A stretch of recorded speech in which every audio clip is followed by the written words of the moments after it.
ሰላም እንዴት ናችሁ? ደህና ናችሁ ወይ? ዛሬ ደግሞ እንደዚህ ቆንጆ የሆነ አይብ በምስር እንዴት አድርጌ እንደማዘጋጅ ይዤላችሁ መጥቻለሁ።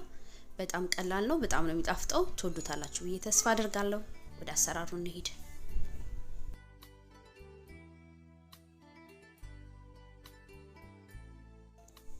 እዚህ ጋር አይብ አለኝ። እዚህ ጋር የተቀቀለ ምስር አለኝ። ምስራችንን በደንብ አድርገን አጥበን እንቀቅለዋለን። ቀይ ምስር ነው። ከቀቀልነው በኋላ ነው የምንጠቀመው። ቂቤ ያለኝ የቀለጠ ቂቤ፣ ሚጥሚጣ እና ኮረሪማ ነው የምንጠቀመው።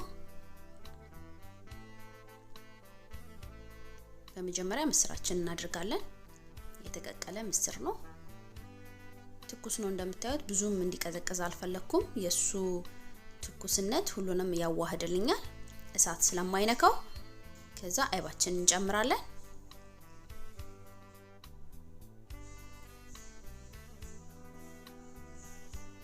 አይብ አሰራር ከዚህ በፊት አሳይቻለሁ፣ እዛ ላይ ማየት ትችላላችሁ። ከዛ ሚጥሚጣ እናደርግበታለን።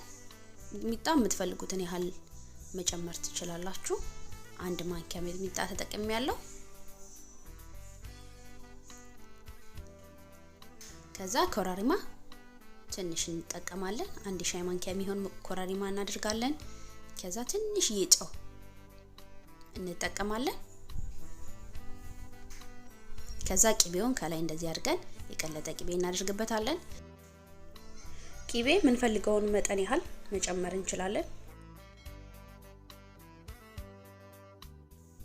ከዛ እነዚህን በደንብ አድርገን እናቀላቅላለን።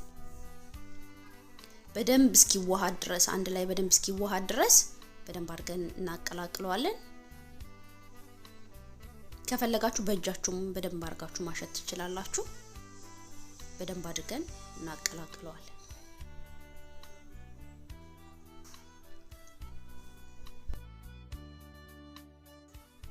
እዚህ ጋር ቀምሰን እንግዲህ ያነሰው ነገር ካለ መጨመር እንችላለን። ጨውም ቅቤም ሚጥሚጣም ካነሰው ቀምሰን መጨመር እንችላለን።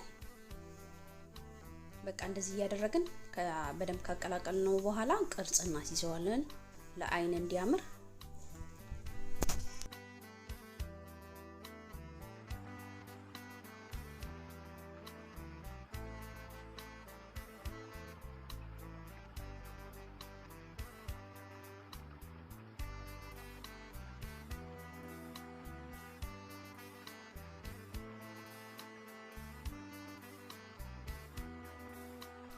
ይሄንን ቆጮ ከተገኘ በጣም ጥሩ ነው። ካልሆነ በዳቦም በእንጀራም መብላት እንችላለን።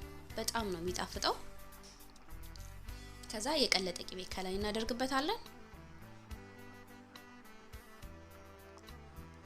ትወዱታላችሁ ብዬ ተስፋ አደርጋለሁ። በጣም ቀላል ነው ግን በጣም የሚጣፍጥ ነው።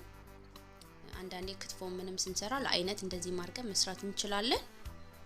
ለብቻውንም ደግሞ እንደዚህ ሰርተን መጠቀም እንችላለን።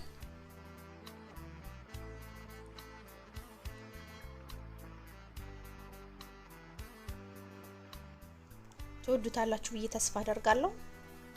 ስላያችሁኝ በጣም አድርጌ አመሰግናለሁ። መልካም ቀን ባይ